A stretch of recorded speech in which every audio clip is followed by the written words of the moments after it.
नमस्कार दोस्तों, मैं हूं आपका दोस्त प्रदीप कुमार बांगड़े। आपका इस कार्यक्रम में स्वागत है, जिस कार्यक्रम का नाम है आपके अनुरोध पर।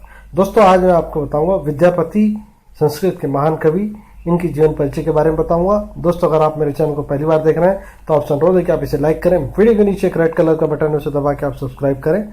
बाजू में एक बेल है, उसे भी दबाएं ताकि मैं जो भी वीडियो अपलोड करूं वो सबसे पहले आप तक पहुंचे। दोस्तों, अगर आप मेरे चैनल को पहले सब्सक्राइब कर चुके हैं तो मैं आपका दिल से शुक्रिया अदा करता हूं, धन्यवाद करता हूं, आपका अभिनंदन करता हूं कि आप मेरे चैनल को ध्यान से सुन रहे हैं, देख रहे हैं। दोस्तों, वीडियो अच्छा लगे तो अपने दोस्तों में जरूर शेयर करें।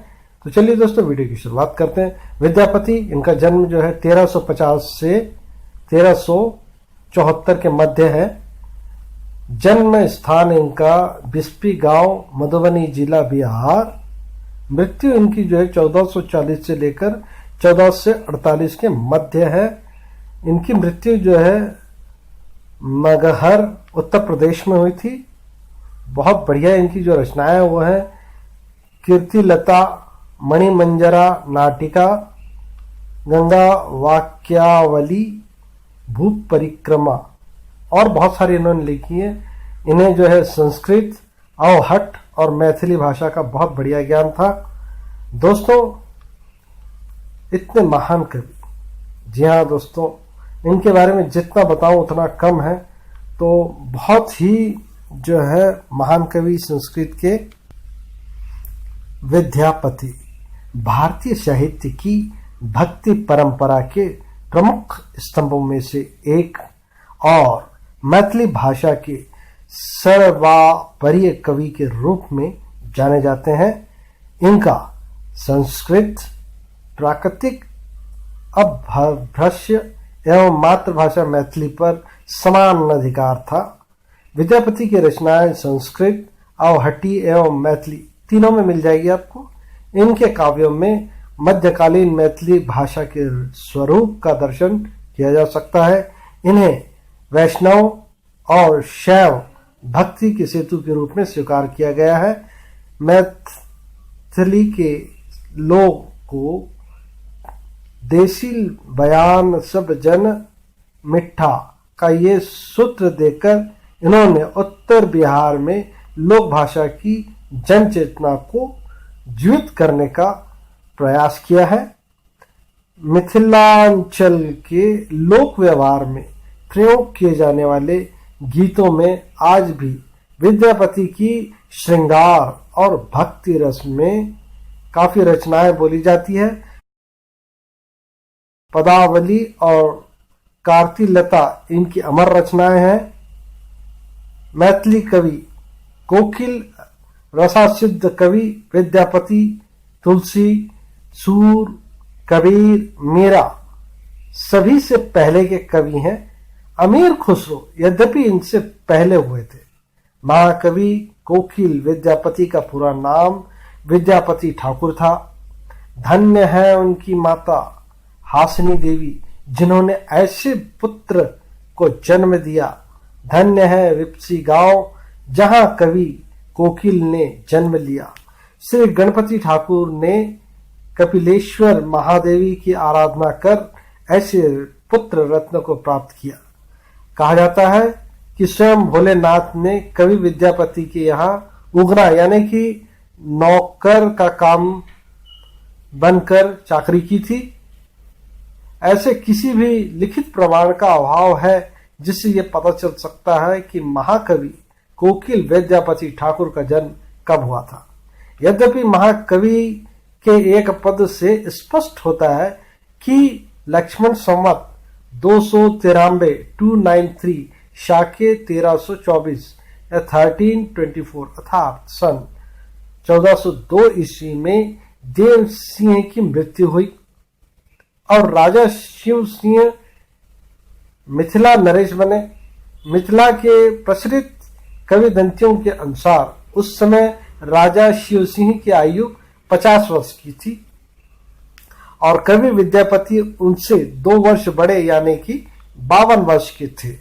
इस प्रकार 1402 में से 52 घटा दें तो 1350 बचता है। अतः 1350 ईस्वी में विद्यापति की जन्म तिथि मानी जा सकती है। लक्ष्मण संवत की प्रवर्तन तिथि के संबंध में विवाद है। कुछ लोगों ने सन 1109 ईस्वी से तो कुछ लोगों ने 1119 ईस्वी से इसका प्रारंभ माना है। स्वयं नगेंद्र नाथ गुप्ता ने लक्ष्मण संवत 293 को 1412 ईस्वी मानकर विद्यापति की जन्म तिथि 1360 ईस्वी में मानी है। ग्रिपसन और महोपाध्याय उमेश मिश्रा की भी यही मान्यता है, परंतु ब्रजनंदन सहाय, ब्रजवल्लभ राम वृक्ष बेनीपुरी, डॉक्टर सुभद्रा झा आदि संत जो है वो 1350 ईस्वी को उनका जन्म तिथि का वर्ष मानते हैं।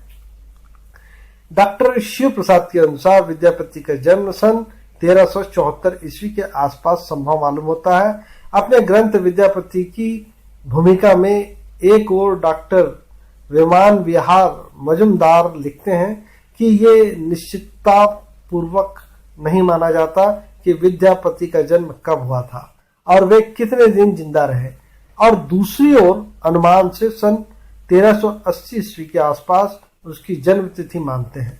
हालांकि जनश्रुतियां ये भी है कि विद्यापति राजा शिव सिंह से बहुत छोटे थे। एक किंवदंती के अनुसार बालक विद्यापति बचपन से ही तीव्र और कवि स्वभाव के थे। एक दिन जब ये 8 वर्ष के थे तब अपने पिता गणपति ठाकुर के साथ शिव सिंह के राज दरबार में पहुंचे। राजा शिव सिंह के कहने पर इन्होंने कुछ पंक्तियां बोली, वो मैं आपको बता देता हूं। पोखरी रजोखरी अरु सब पोखरा, राजा शिव सिंह अरु सब छोकरा। यद्यपि महाकवि की बाल्यावस्था के बारे में विशेष जानकारी नहीं है। विद्यापति ने प्रसिद्ध हरि मिश्रा से विद्या ग्रहण की थी। विख्यात न्यायिक जयदेव मिश्र उर्फ पक्षधर मिश्र इनके सहपाठी थे। जनश्रुतियों से ऐसा ज्ञात होता है। लोगों की धारणा यह है कि महाकवि अपने पिता गणपति ठाकुर के साथ बचपन से ही राज दरबार में जाया करते थे, किंतु 14वीं सदी का शेषार्ध मिथिला के लिए अशांति और कलह का काल था। राजा गणेश्वर की हत्या असलान नामक यमन सरदार ने कर दी थी। कवि के समवयस्क एवं राजा गणेश्वर के पुत्र कीर्ति सिंह अपने खोए राज्य की प्राप्ति तथा पिता की हत्या का बदला लेने के लिए प्रयत्नशील थे। संभवतः इसी समय महाकवि ने नरतशाह और गियासुद्दीन आश्रम शाह जैसे महापुरुष के लिए कुछ पद की रचना की थी। राजा शिव सिंह विद्यापति के बाल सखा और मित्र थे, अतः उनके शासनकाल के लगभग 4 वर्ष का काल महाकवि के जीवन का सबसे सुखद समय था। राजा शिव सिंह ने उन्हें यथेष्ट सम्मान दिया। बिस्पी गांव उन्हें दान में पारितोषिक के रूप में दिया। अभिनव जयदेव की उपाधि से नवाजा।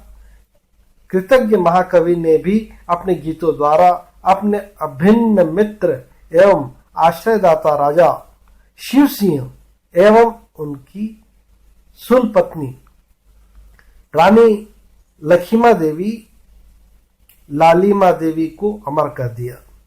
सबसे अधिक लगभग 250 गीत में शिव सिंह की भणिता मिलती है। तो उम्मीद करता हूं दोस्तों मैंने आपको जो जानकारी दी वो आपको